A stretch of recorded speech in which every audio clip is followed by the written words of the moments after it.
How to set up your WeCash profile.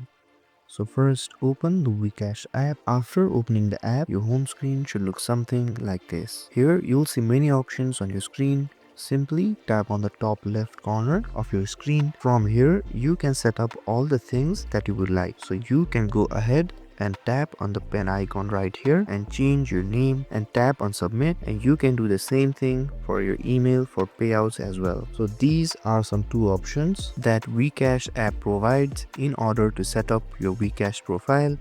If this video helped you, don't forget to like, share and subscribe and hit that notification bell so you don't miss any of our videos.